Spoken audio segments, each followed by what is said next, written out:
Good morning po sa atin mga ka-backyard. So, ngayon po ay gagawa tayo ng itlogan ng ating mga native chicken. So, ito po yung gagawin nating itlogan nila. Yung ating mga sira-sira ng timba. So, tatlong ganito. Ito ay 16 liters lang siya. So, kaysa bibili pa tayo ng itlogan, ito na lang gawin natin. Ito ayun pa yung isa, bali tatlo.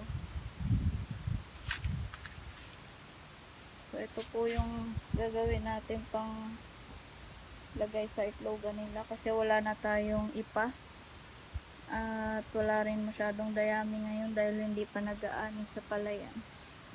Kaya ito muna po yung dahon ng saging.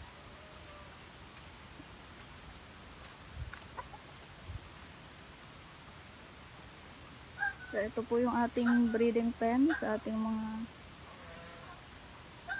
native. Dito tayo gagawa ng itlogan. Ilalagay natin dyan, tsaka dito. Dahil yung ating hen, may 4 na hen na tayo at may 2 dumalaga. So, malapit-lapit na rin to. Kasi kung mapapansin nyo, namumula na yung mga mukha nila. So, mga 1 month or 2 months, mangingitlog na sila. At meron tayo naglilimlim doon, yung ating cross sa Rhode Island. Ito po ay mga crossbreed ng Rhode Island. Tsaka ito. Ito yung ating nabili na hen. At ito rin. Binili natin yung 300 each. Tapos yung ating cobra. Tinali ko muna mga ka-backyard kasi binubugbog niya tong ibang hen dito. Pero siya, umiitlog po siya. Ayan o, binubugbog niya mga ka-backyard. Nangingitlog po yung cobra natin. Ito yung kanyang itlog. Ayan, sira na kasi yung ating itlogan kaya papalitan na natin to. Magdadagdag tayo ng 3 itlogan. Tinali ko muna siya dyan at dyan siya umiitlog sa lapag. Kinukuha ko lang yung itlog niya at nilalagay ko dito. So, hindi ko pa lilimliman sa kanya ka-backyard kasi lagay na lang natin sa incubator. Tinalian ko muna siya dyan kasi nambubugbog to eh. Kawawa naman yung itong dalawa. Naubos na nga yung balahibo nila. At saka itong bagong bili natin. Lagi niyang binubugbog.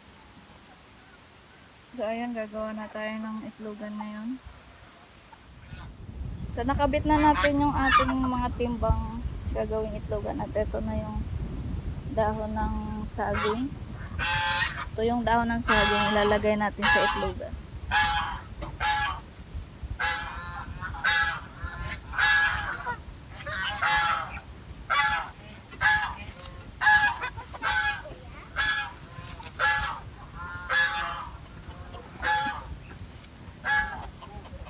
So, ito na ang ating ginawang itlogan. Ayan na.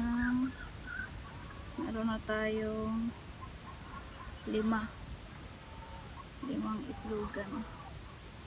Pwede na yan sa kanila mga ka-backyard. 6 lang naman yung hen natin. At hindi naman yung sabay-sabay mag-itlogan. So, okay na yan.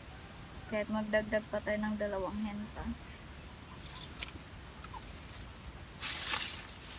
Pero hindi ko sure kung kasya dito ang 10 heads na breeder. Kasi maliit lang itong kulungan natin na to. 5 by 5 feet lang siya. So, ayan, lagyan na natin ito ng mga tuyong dahon.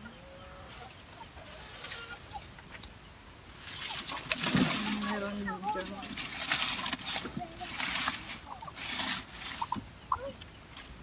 Nilagyan natin ng mga ganito ka-backyard para kahit kalkali nila yan, kahigin hindi matatapon yung mga itlog o yung mga nilagay natin tuyong dahon.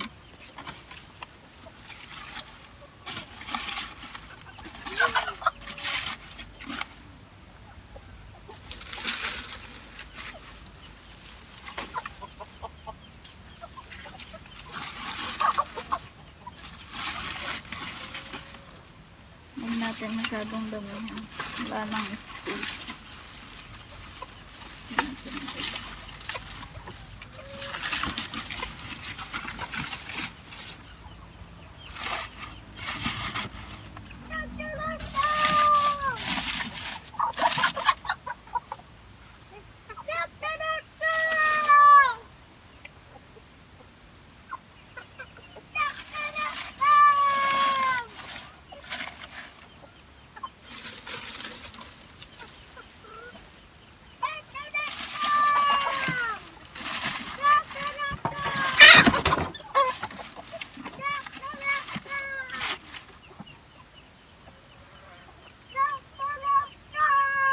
So, ito din na natin lalagyan kasi meron naman siyang sako.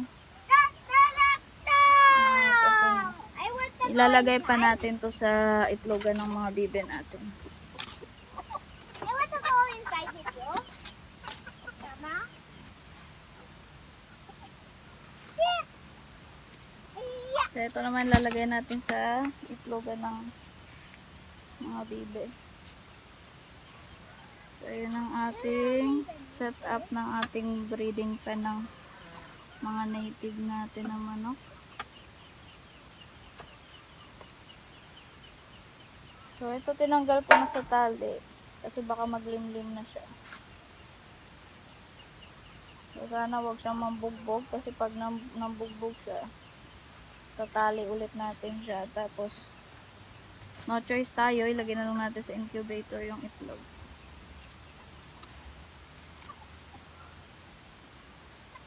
So, ayan na sila mga ka-backyard. Kalkal na siya na naman. So, maliit lang tong kulungan natin.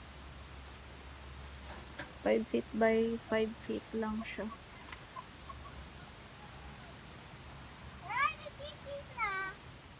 So, ganyan lang kaluwang yung ating breeding pen.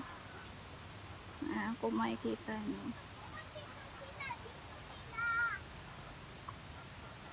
Pero maluwang pa naman yung 8 heads dito. Siguro kasya nga ata ang mga ano siguro 10 na breeder. So, nilagyan natin sila ng mga tungtungan nila. Ayan, yung mga tungtungan nila dyan. Asan na yung